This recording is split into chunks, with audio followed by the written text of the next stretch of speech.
most of us, moving to a hostel is daunting and scary. On top of that, the food in the mess is so unhealthy and tasteless.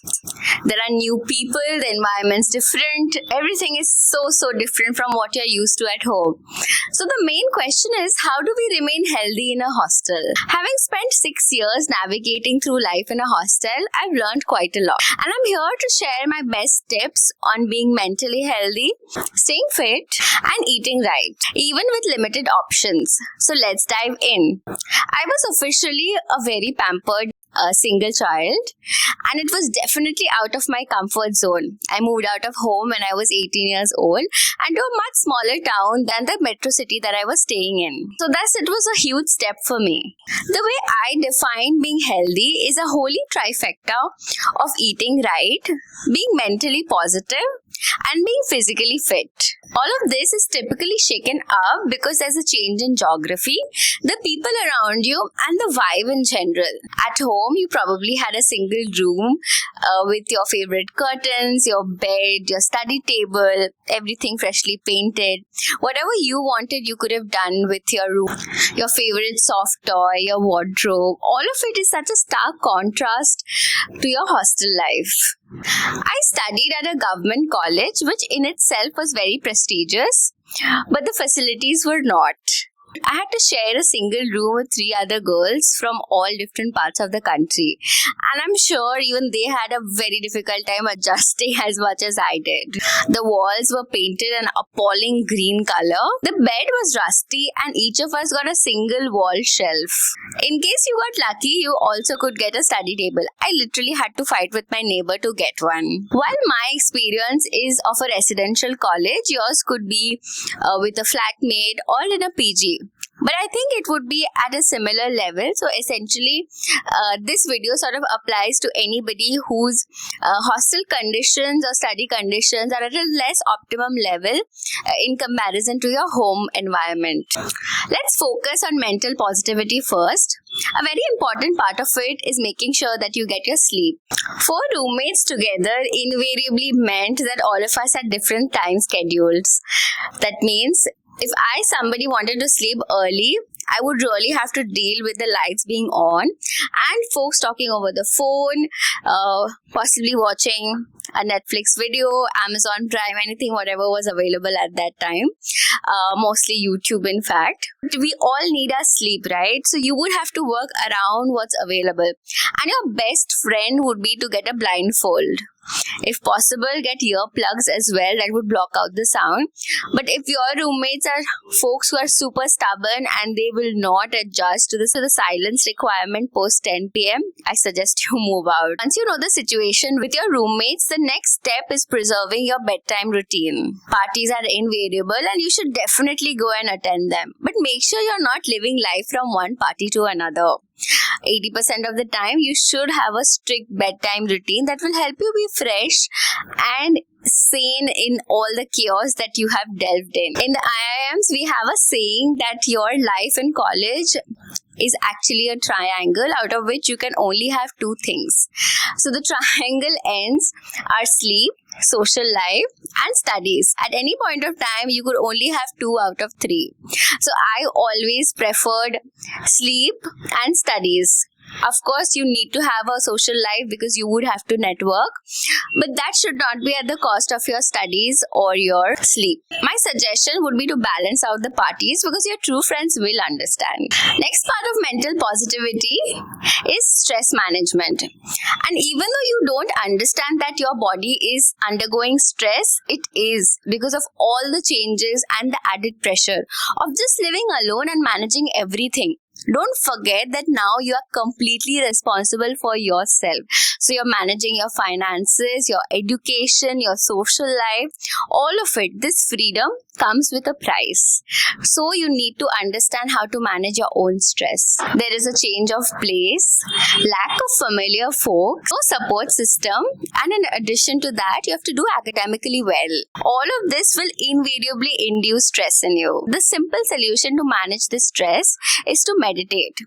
It's okay if you're not used to meditating. Just start with deep breathing at least for 2 minutes a day and increase it to 10 minutes. eventually you'll sort of get to a point where you don't think about anything when you're deep breathing, and that will gradually move you to a state of meditation. Even now I sort of grapple with meditating, but deep breathing in itself is so effective that you don't really have to sort of go into very deep meditation for the effects to kick in. The second critical aspect is food, and we all know mess food is super unhealthy, tasteless, and just so boring. No matter which state you hail from, which socio-economic strata, everyone is going to get the same bad food.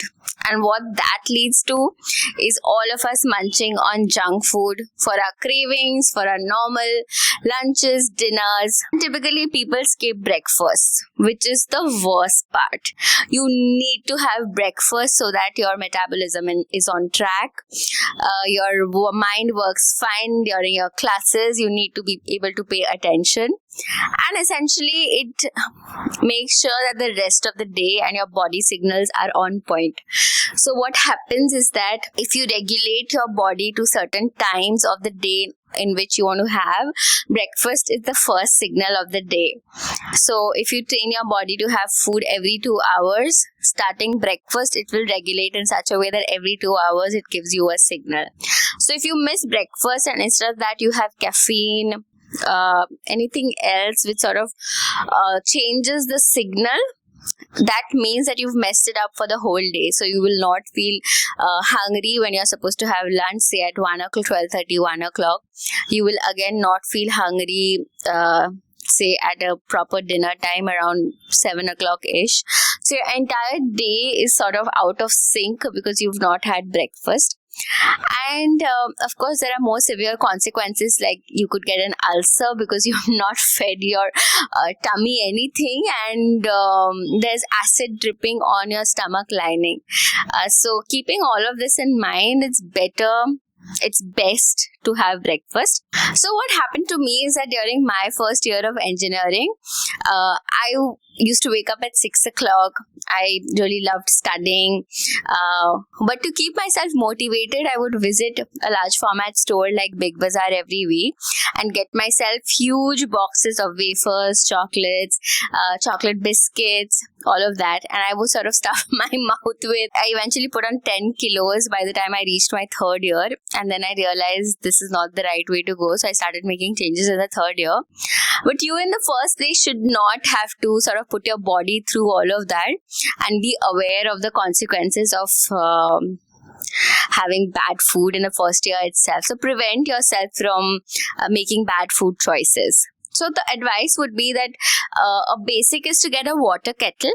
That is one thing which is going to save you from a lot of hungry mornings. So let's see what we can sort of carve out from a list of options that you can eat there. The first thing I would suggest is get a lot of milk packets. The small 100 ml or 200 ml milk packets that you get of Amul. I'm not sure exactly how much that is, but that is super helpful. You could just put cereal, granola, try and get it from home when you go back to your holidays. Ask your mom or your parents to sort of make it at home, or even you could make it at home and bring it back. Just have it with milk and I think you're good to go. The second thing is you can boil eggs in your kettle and just sprinkle a little bit of salt and pepper. That is also great. Other options would be, say, sprouts with cucumber. You can actually get dal, the moong dal or any sort of dal or say chana, and wash it and put it in a container and keep it overnight or for a few hours, and you'll see that it will sprout. You don't need a refrigerator or anything to sort of make it sprout. So that is super healthy. You could add cucumber, nimbu and salt, and that should be good to go. Another favorite of mine is sattu. Sattu Sharbat is something I'm sure that all of us are aware of. You just add sattu to water, chop up some onions, add nimbu and salt, and that's it. And keep having water because sattu absorbs a lot of water. And that's really good because it will keep your stomach full. There are loads of pre-made mixtures that you can sort of keep in your hostel and you can just add warm water. Do not buy these pre-made mixtures. There's a very well-known food influencer called Neha Deepak Shah. If you go to to her page, you'll find a lot of pre-mixed sort of instant recipes that she has come up with. Super innovative, and they're definitely going to help you in your hostel life. I'm going to link her channel in my description as well for all of you to go check out. Next, you can buy fruits and keep. So there's banana, guavas, anything which is in season.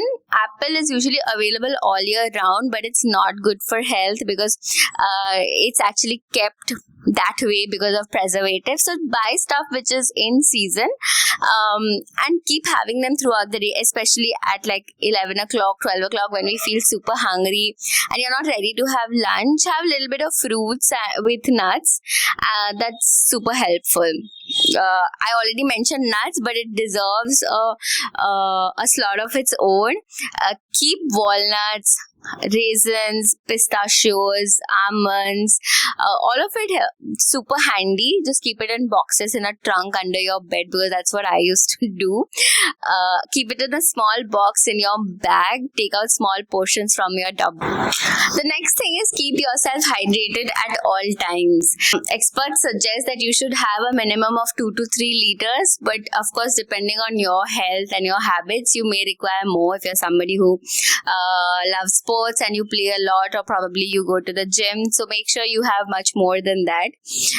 Otherwise, you could probably have symptoms like sort of waking up to a very stiff cough, which is quite painful, but your body is surely going to let you know that it needs more water. Sometimes I've seen myself get super lazy because the water cooler is typically so far away, and it's a pain going and filling up the water bottles.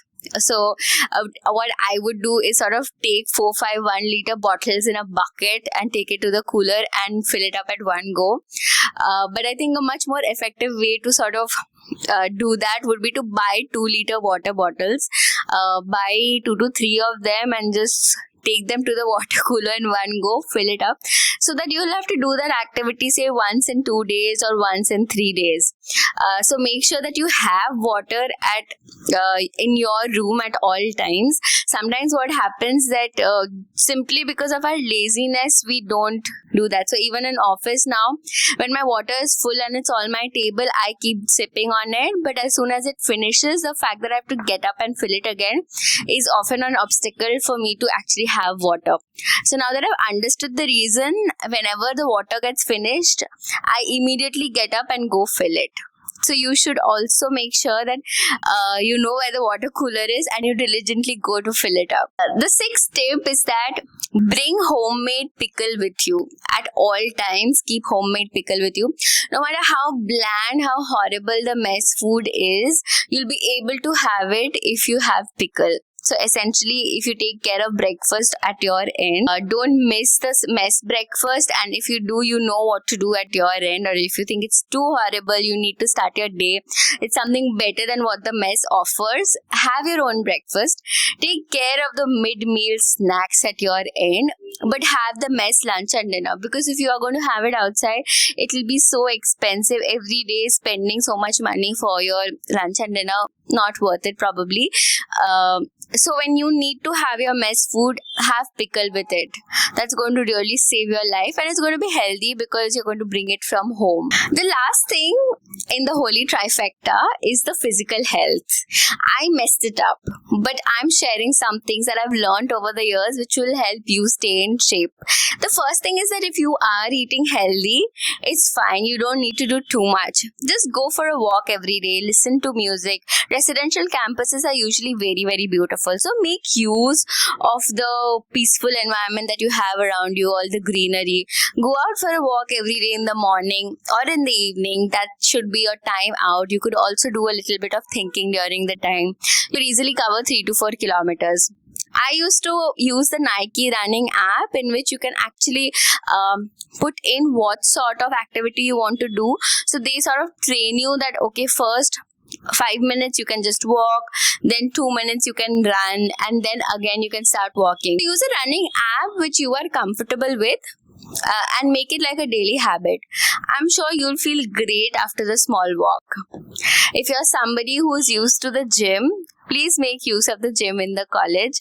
So in my engineering days, the girls were not allowed to go to the gym conservator, but I hope things have changed by now. But in I am Indore, we had a really massive gym and a lot of folks used to go there. I did not make use of it, but looking back, I should have. So if you have a gym, please go there. But if you're not comfortable with the gym, a lot of people are not okay going to the gym. Do work out in your room. You could do something simple like squats, mountain climbers, knee down push-ups, something that sort of covers your entire body, and it could be a very short 30 to 45 minutes workout that should cover it. I think that would be my approach, simple and crisp way to be healthy in a hostel. If there are other things, interesting things that you are doing to keep yourself healthy, do put in the comments for other folks to see. Thank you for sticking around till the end. I'll see you next week. Bye.